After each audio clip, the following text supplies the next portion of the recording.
Good afternoon. It is Wednesday, November 28th, and welcome to the Panther News Network. I'm Chas Nolan. I'm Zenaria Bowens. And I'm Carlton Lawrence, and here's what's happening today. Thousands of people have been sprayed with tear gas by U.S. border agents. Donald Trump has made it clear migrants heading toward the U.S. are not coming in, as he demanded Mexico be responsible for sending those seeking asylum in America back to their home countries. President Trump threatened to shut the 2,000-mile, 3,200-kilometer U.S.-Mexico border down once more this morning. He tweeted, "Mexico should move the flag-waving migrants, many of whom are stone-cold criminals, back to their countries." Donald Trump states, "Do it by plane, do it by bus, do it any way you want, but they are not coming into the USA. We will close the border permanently if needed to. Congress, fund the wall." Hundreds of women and children have been protesting and chanting, "We are not criminals, we are hard workers." After all of the latest worries and warnings to refrain from eating romaine lettuce, I'm calling attention to all of my fellow salad lovers to let you know that the U.S. Centers for Disease Control and Prevention has finally figured out where the latest E. coli outbreak has come from. Guys, I am just so excited about this. This story means a lot to me because I am a lettuce lover. Do y'all like salad and stuff? I love salad. I eat salad. It's the quickest meals possible. Cook a little baked chicken. Thank you. With romaine lettuce, right? That's the main lettuce that you use. Do you eat salad? I don't eat salad often, but I put lettuce on my burgers, wraps and everything like that, so it's pretty good. Okay, lettuce means a lot to me because everyone who knows me knows that my most favorite fast food restaurant is Chipotle. I love Chipotle. It's cliche, but Chipotle is my life. It's so good. The veggie bowl is my go-to. And what does that contain? Romaine lettuce. So I'm just happy that they figured all this out because that just wasn't gonna work for me. It wasn't. But back to the story. On Monday night, the CDC announced that the romaine lettuce that was responsible for the outbreak came from the central coastal growing regions of northern and central California. This announcement became public 6 days after the CDC cautioned consumers in the United States and Canada to refrain from eating any romaine lettuce. Since the very first announcement that warned us of the outbreak, the official case count has risen to 43 reported cases in 12 states, and that includes 16 hospitalizations. E. coli can cause serious complications to your health, especially for people with weaker immune systems. E. coli can be so damaging because it produces a substance known as sugar toxin. That substance can then result in bloody feces and potentially kidney damage, which is a diagnosis known as hemolytic uremic syndrome. Doctors are warning that although E. coli is a bacterial infection, it should not be treated with antibiotics as they may increase the risk of developing the previously mentioned syndrome.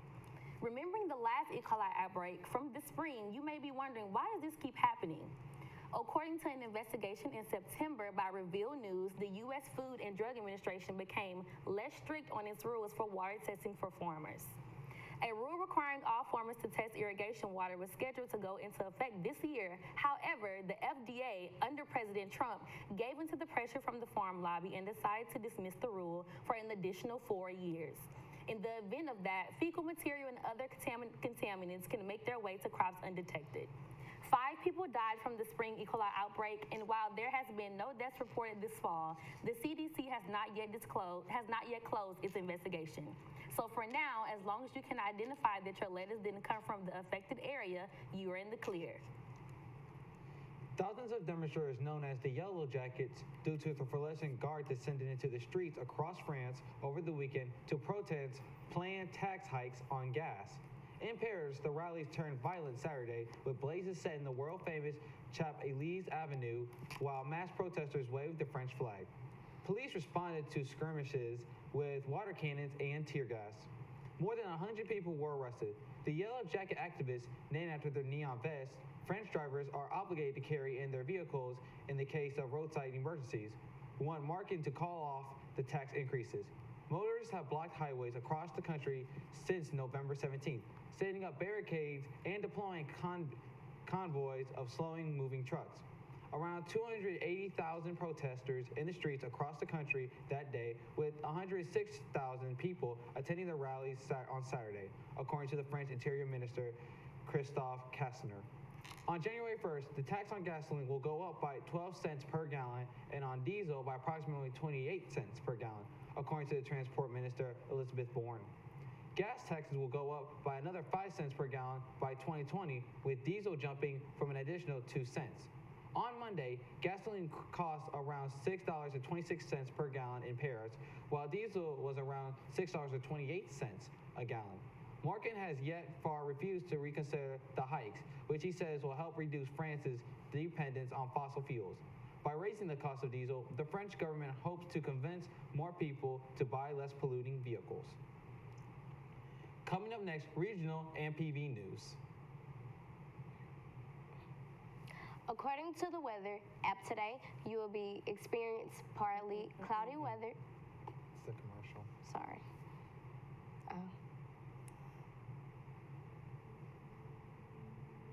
I can't see.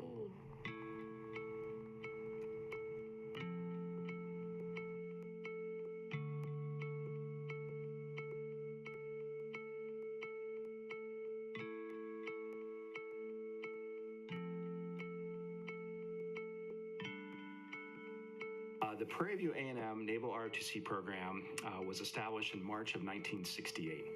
So at that time, during the Vietnam War, it was compulsory to be involved in a military program. So Dr. A.I. Thomas, the president of the university, was interested in establishing a naval ROTC unit to complement the Army ROTC unit that was already on campus. Interestingly, at the same time, the Navy was interested in expanding the diversity of the Navy and Marine Corps, and particularly the Officer Corps. And so it was a natural fit, and Prairie View A&M in March of 1968 became the very first naval ROTC unit established at a historically black college or university here at Prairie View A&M. Prairie View A&M University has always been somewhat of at the point on the frontiers of change. And the Naval ROTC program was again one of those programs that was implemented to keep us out on the point. They knew that they being Dr. A.I. Thomas and others knew that the Navy was a front runner and it was pretty much an elite operation. And by allowing students from Prairie View to become a part of that would make us world-class leaders.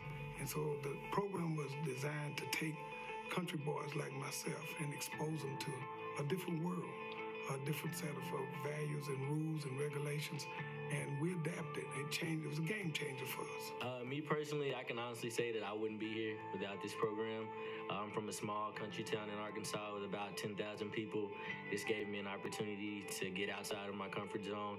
Being 40 minutes from Houston, I never thought I would see myself here. I always knew that I would be on a college campus somewhere, but I never thought or even dreamed that I would be in the United States military, particularly the naval service.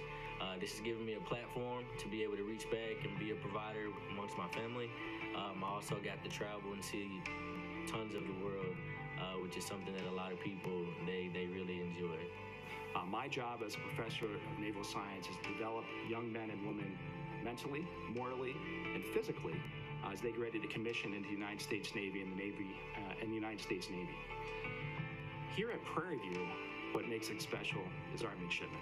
And so you think about a unit that now is 50 years old, that has produced over 400 young officers in the Navy and Marine Corps, and to date 3 flag officers, which is a remarkable accomplishment. So Vice Admiral David Brewer III, Rear Admiral Kelvin Dixon, and Rear Admiral O.C. Combs Jr. Tremendous accomplishment to have 3 flag officers from a unit that early. So what makes this program unique is that we are the first HBCU to establish an ROTC. And with that, I feel that we have a lot of shoes to fill. With those 3 flag officers, I feel that there could be more. And with our diversity growing, I think that we can accomplish that. It helped to mold officers and we used to say gentlemen, but gentle women and officers. It helped to mold us. It gave us, again, skills that we didn't really know about. The product that Prairie View has been able to generate over the past few years since I've graduated and even before then has completely changed the dynamic of what we're producing for the fleet. Whenever you go somewhere now, your first ship, like myself, when I reported on board the USS Vandergrift, my weapons officer was a Prairie View graduate. So it's pretty nice to know that they're turning out products that are actually staying in to pursue their military career. And I've met so many amazing people that want the same goal as me, and with that, I feel it just makes me want to be better as a person and hopefully bring that out of the Navy later in the future. And I can't say what the next 50 years will hold when you think about modern warfare or what will be needed from a military service. But I do know that if we remain committed to ensuring that our midshipmen are able to think critically, to function as a team, to build individual resilience, to take the enormous amount of data that's available to them today and be able to sort through to get to what matters, to be able to problem solve in a complex and ambiguous world, that our Navy and Marine Corps is going to be in great shape over the next 50 years and beyond.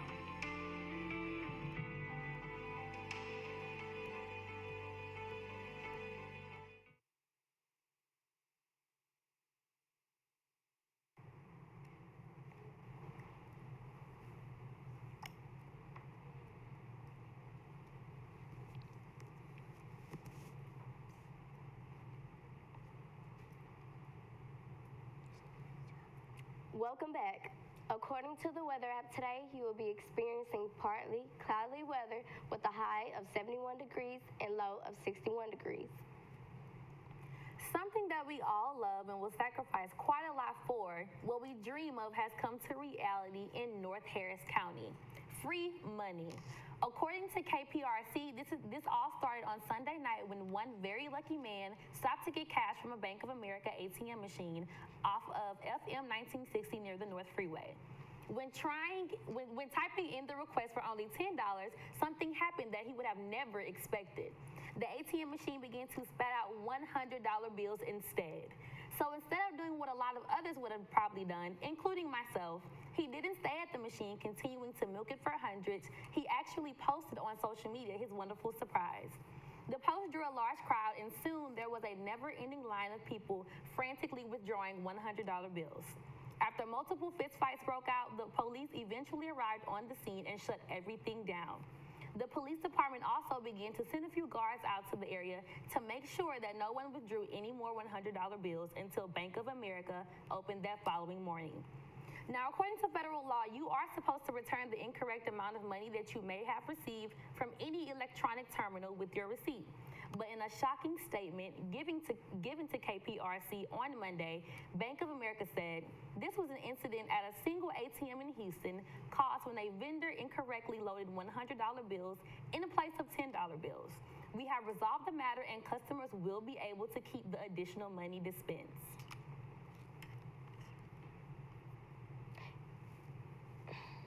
In Waco, Texas, police were investigating Monday evening after several witnesses reported that seen a woman with two small children in the trunk of a vehicle and driving away from Miss Nellie's Pretty Place in Cameron Park. The vehicle in which two blonde women were riding was last seen headed toward Heron Avenue.